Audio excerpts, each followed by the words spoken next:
Eto na ang bulalo pares ni Mang Jose. Halo-halo na yan dyan. Meron na yung laman loob ng baka.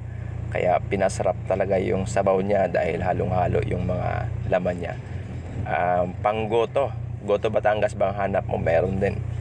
Kaya sulit yung sabaw niyan kasi talagang nandyan na yung lahat ng ano niya, klaseng karne. Kaya mga kabarangay,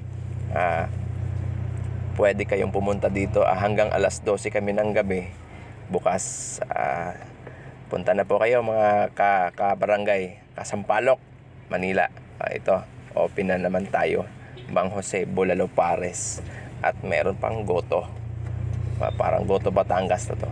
At sariwa po yung ating mga karne na yan mga kabarangay. Ayan.